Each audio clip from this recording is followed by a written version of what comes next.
Hello दोस्तों, हम आपको कल के आगे से पढ़ाने चल रहे हैं। कल हमने एक पढ़ाने वाली वीडियो डाली थी दोस्तों, और उस थोड़ा थोड़ा जो है अपने लाइव में थोड़ा थोड़ा पढ़ाए थे। लाइव में सबसे ना दिखने के कारण हमने एक वीडियो भी डाल दी थी। उसके आगे वाला क्वेश्चन आज पढ़ाने चल रहे हैं दोस्तों। आप लोग कैसे हैं? आप लोग कमेंट बॉक्स में बताना दोस्तों। कमेंट किया करो दोस्तों, ताकि हमें भी सपोर्ट मिल सके। और लाइक किया, शेयर किया करो दोस्तों, और कमेंट किया करो। उसके बाद दोस्तों आप लोग कैसे हैं बताना दोस्तों। राधे राधे। मैं आप अगली क्लास आपको कंटिन्यू करने चल रहे हैं दोस्तों। छायावाद शब्द का सर्वप्रथम प्रयोग किस आलोचक ने किया था? का सर्वप्रथम प्रयोग मुकुटधर पांडे ने किया था। केशव कही न जाए का कहियो, यह पंक्ति किस रचनाकार की है?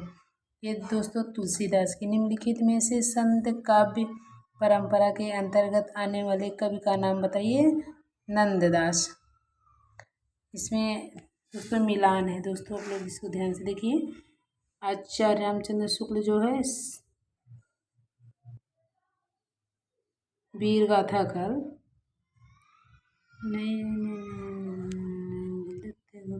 आचार्य रामचंद्र शुक्ल ने वीर गाथा काल, और जो है हजारी प्रसाद द्विवेदी ने आदिकाल। दोस्तों हजारी प्रसाद द्विवेदी ने आदिकाल, और राय संकृतायन ने सिद्ध सामंत काल, मिश्र बंधुओं ने प्रारंभिक काल। दोस्तों ठीक है दोस्तों, हम सोचे गलत है, इसमें भी वही बताया। इत्यादि शब्द का सही संधि विच्छेद होगा दोस्तों इति धन आदि, आदि संधि। इति धन इति इत्यादि शब्द का सही संधि विच्छेद होगा इति धन आदि। आ प्लस ई प्लस आ बराबर आ इत्यादि। यड़ संधि का उदाहरण है दोस्तों ये। ह्रस्व या दीर्घ ई उ री ली के बाद कोई असमान स्वर आवे तो क्रमशः या अलावा हो जाता है। मति शब्द में खष्ठी एक वचन का रूप होगा मत्या। मत शब्द में खष्ठी एक वचन का रूप मत्या होगा दोस्तों। मत शब्द के खष्ठी एक वचन का रूप मत्या होता है। मत्या तृतीय एक वचन का भी है। मत्या प्रथमा बहुवचन का है। अवधि किस उपभाषा वर्ग की बोली है? अवधि पूर्वी हिंदी की है। अवधि पूर्वी हिंदी उपभाषा वर्ग की बोली है। पूर्वी हिंदी की अन्य बोलियां बघेली, छत्तीसगढ़ी, पश्चिमी हिंदी की बोली खड़ी बोली, कौरवी, ब्रजभाषा, बुंदेली, हरियाणवी, बांगरू, कन्नौजी, राजस्थानी हिंदी की बोलियां हैं। मारवाड़ी, जयपुरी, मेवती, मालवी तथा बिहारी हिंदी की बोलियां हैं। मैथिली, मगही और भोजपुरी। निम्नलिखित में से कौन वीर गाथा काल की रचना है दोस्तों? भक्तमाल।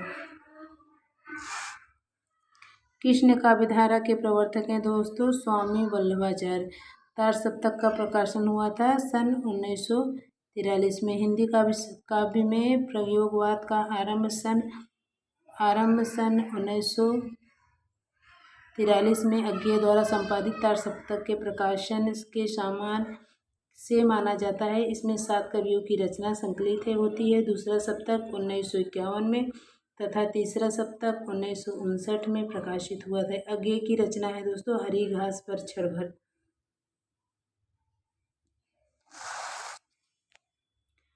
हरी घास पर क्षणभर अज्ञेय की रचना है। कुरुक्षेत्र एवं हुंकार दिनकर की रचना है। अज्ञेय की अन्य रचना बावरा, अहेरी, इंद्रधनुष, रौदे हुए थे, अरि ओ करुणा प्रभामय, आंगन के पार द्वार, कितनी नावों में कितनी बार सागर, मुद्रा, महावृक्ष के नीचे क्यों मैं उसे जानता हूँ, नदी की बाक पर छाया, असाध्य वीड़ा, चिंता, इत्यालम आदि। पदम दूत धोई की रचना है। अयोध्या सिंह उपाध्याय हरिओद द्वारा लिखित काव्य है दोस्तों चोखे चौबदे। अयोध्या सिंह उपाध्याय हरिओद द्वारा लिखित काव्य चोखे चौबदे हैं। इनकी अन्य रचना प्रिय प्रवास, पद्म प्रसून, चुभते चौबदे, रस कलश, वैदेही वनवास, प्रिय प्रवास खड़ी बोली में रचित महाकाव्य है। नई कहानी पत्रिका का संपादन कौन करता था? भैरव प्रसाद गुप्त जो है दोस्तों। रामचरितमानस में कुल कितने कांड है? रामचरितमानस में कुल 7 कांड है। नारी तुम केवल श्रद्धा हो, विश्वास रजत में नग पग तल में किस रचना की है दोस्तों? जयशंकर प्रसाद की कमानी से। विभावना अनुभाव व्यभिचारी संयोगा रस निष्पत्ति को प्रतिपादित किया। भरत मुनि रस निष्पत्ति के संबंध में भरत मुनि का प्रसिद्ध रस सूत्र है। भरत मुनि ने नाट्यशास्त्र की प्रथम उपलब्ध टीका अभिनव गुप्त रचित अभिनव भारती है। कुवलयानंद के रचनाकार है अभय दीक्षित। दृग अरुझत टूटत कुटुम्ब जुरत चतुर चित्त प्रीत परत गाठ दुर्जन ही दई नहीं यह रीत। यह दोस्तों असंगत अलंकार है। आपको दोस्तों साफ से दिखाई और सुनाई और ऊपर दे रहा है दोस्तों, आप लोग बताना कमेंट बॉक्स में ताकि हम और अच्छे से बोल सकें। आचार्य मम्मट ने काव्य गुण माने हैं 3। आचार्य मम्मट ने काव्य गुण तीन माने हैं दोस्तों। इनके अलावा आनंदवर्धन, हेमचंद, विश्वनाथ, जगन्नाथ आदि प्रभृत आचार्यों ने भी काव्य के 3 गुण माने हैं, जबकि भरतमुनि, दांडी, वामन ने काव्य के 10 गुण मानते हैं। हिंदी भाषा के उद्भव और विकास का सही क्रम। पहले दोस्तों हिंदी भाषा के विकास में पहले संस्कृत आएगी, तब पाली आएगी, तब प्राकृत आएगी, तब अपभ्रंश आएगी, तब सौरसेनी आएगी, तब पश्चिमी हिंदी, तब खड़ी बोली। हिंदी भाषा के उद्भव और विकास का सही क्रम है संस्कृत, पाली, प्राकृतिक, अपभ्रंश, सौरसेनी, पश्चिमी हिंदी तथा खड़ी बोली। निम्नलिखित में से कौन सा शब्द तत्सम रूप है? अंधकार। ये दोस्तों तत्सम रूप है। निम्नलिखित में से किस शब्द में उपसर्ग है? पराजय में उपसर्ग। देवनागरी लिपि का विकास हुआ था दोस्तों ब्राह्मणी लिपि से। देवनागरी लिपि का विकास हुआ था दोस्तों ब्राह्मणी लिपि से। देवनागरी लिपि का उद्भव भारत की प्राचीनतम ब्राह्मणी लिपि से माना जाता है। 400 ईस्वी में ब्राह्मणी लिपि से गुप्त लिपि का विकास हुआ है, जिसमें 600 में कुटिल लिपि विकसित हुई है। लगभग 8-9वीं शताब्दी के नागरिक लिपि का विकास हुआ है। निम्नलिखित में से कौन सा शब्द कमल का पर्यायवाची है? अमीय। अच्छा दोस्तों नहीं, तभी तो बोल रहे हैं अमीय माने अरविंद। हाँ ये दोस्तों नहीं है दोस्तों, इसमें गलत पढ़ दिया हमने, अमीय सॉरी दोस्तों। आचार का विलोम है अनाचार।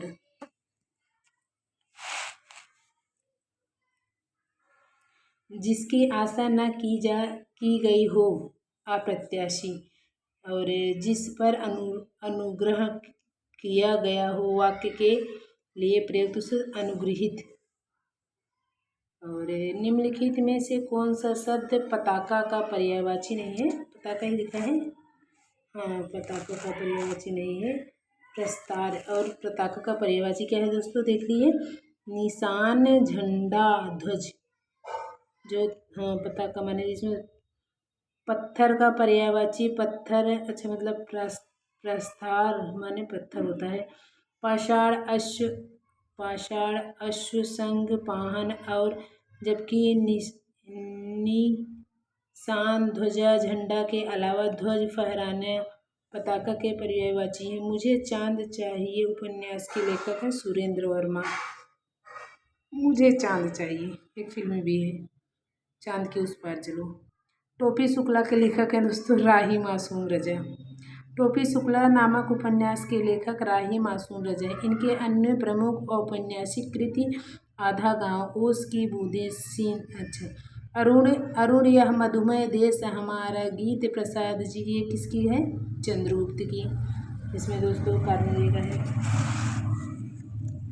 कवित रत्नाकर के रचनाकार है दोस्तों, कवित रत्नाकर के रचनाकार सेनापति हैं।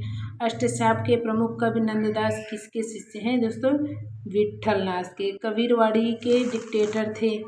यह अभिमत किस आलोचक का है? डॉक्टर हजारी प्रसाद की। इनमें से कौन सा कवि अभिनव जयदेव की उपाधि से विभूषित है? विद्यापति। अभिनव जयदेव की उपाधि से विभूषित कवि विद्यापति हैं। यह उपाधि राजा शिव सिंह ने 14वीं सदी में यह ग्रहण अभिनव जयदेव को उपाधि सहित दिया था। इनकी अन्य उपाधियां कवि शेखर, कवि कंठाभरण, कवि रंजन, राज पंडित, खेलन कवि, सरस कवि रत्नाकर, नव कवि और मैथिल कोकिल, विद्या प्रतिभाशाली आशु कवि भी इनके प्रमुख रचनाकार कीर्तिलता, कीर्ति पताका एवं पदावली। मुक्तक छंद के प्रणेता हैं दोस्तों निराला। निम्नलिखित में से कौन सा कथन असत्य है? इसमें दोस्तों पंत भारतेंदु के कवि हैं। पंत भारतेंदु युग के नहीं बल्कि छायावादी के प्रमुख कवि हैं। इनके प्राकृतिक का सुकुमार कवि भी कहा जाता है। पंत को प्राकृतिक का सुकुमार कवि कहा जाता है, सही है। पल्लव पंत की रचना है, सही है। लोकायतन महाकाव्य की श्रेणी में आता है, ये भी सही है। पंत भारतेंदु के कवि, ये गलत है दोस्तों, ध्यान से देखिए, पेपर नज़दीक में है। राम शब्द का तृतीय द्विवचन है, द्विवचन रूप रामेभ्य। राम शब्द का तृतीय द्विवचन का रूप रामेभ्यम होता है, जबकि रामान द्वितीय बहुवचन का रूप होता है। रमे बहुवचन के रूप है तथा रामेभ्य चतुर्थी बहुवचन का रूप है। महाकवि कालिदास किस अलंकार के लिए प्रसिद्ध है? उपमा। उपमा कालिदासा। दोस्तों लोक की दंतिया है, देखो इसमें लिखा है महाकवि कालिदास उपमा अलंकार के लिए प्रसिद्ध। उपमा कालिदासा अर्थात उपमा कालिदास का अत्यंत प्रिय अलंकार है। यह कहना असंगत है। अर्थ गौरव के लिए कौन है दोस्तों? कमेंट बॉक्स में बताना। सूरदास किस उपन्यास का पात्र है? सूरदास रंगभूमि के पात्र हैं। सूरदास प्रेमचंद द्वारा लिखित बृहद उपन्यास, इसमें त्यागपत्र, प्रेम और बलिदान का आदर्श प्रस्तुत किया गया है। इसका प्रमुख पात्र सूरदास महात्मा गांधी के आदर्शों पर चलता है। गोदान लिखने से पूर्व तक प्रेमचंद जी ने इसे अपना सर्वश्रेष्ठ उपन्यास का माना है। किसको दोस्तों? रंगभूमि को। इसमें मिलान देखिए दोस्तों, बीसल देव रासो, बीसल देव द्वारा रासो दोस्तों नरपतनाल, पृथ्वी राज रासो चंद्रवरदाई, परमाल रासो जगने, कुमार रासो दलपत विजय।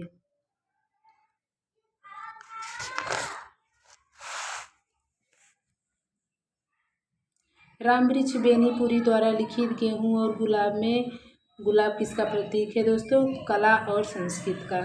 रामवृक्ष बेनीपुरी। अच्छा, जिस छंद के प्रथम तथा तृतीय चरण में 12 मात्रा तथा द्वितीय तथा चतुर्थ चरण में 7 मात्रा है दोस्तों, उसे क्या कहते हैं दोस्तों? वैरवे। हनुष नाटक के रचनाकार हैं भीष्म साहनी। आदिकाल के लिए बीज वपन काल नामकरण किसने किया है? महावीर प्रसाद द्विवेदी ने। आदिकाल के बीज वपन काल का नामकरण महावीर प्रसाद द्विवेदी ने किया है, जबकि राहुल सांकृत्यायन ने आदिकाल को सिद्ध सामंत काल युग कहा है। हजारी प्रसाद द्विवेदी ने इसे आदिकाल कहा है। संसद से सड़क तक दोस्तों, संसद से सड़क तक ये तो आप सब लोग को आता होगा, धूमिल पांडे का। अरे मोबाइल में क्या हो गया? अच्छा हो गया।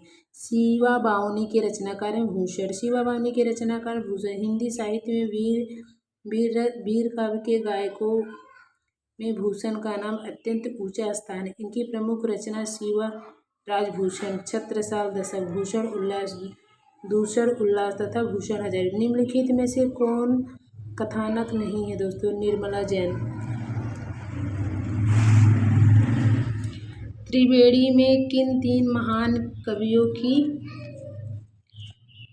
समीक्षा प्रस्तुत की गई? त्रिवेणी में दोस्तों जायसी, सूर, तुलसी। इसमें कबीरदास को स्थान नहीं मिला दोस्तों, रामचंद्र शुक्ल ने नहीं दिया। देखो आगे लिखा भी, आचार्य रामचंद्र शुक्ल द्वारा लिखित त्रिवेणी, जायसी, सूर तथा तुलसी इन तीनों महाकवियों का संक्षिप्त विवरण है।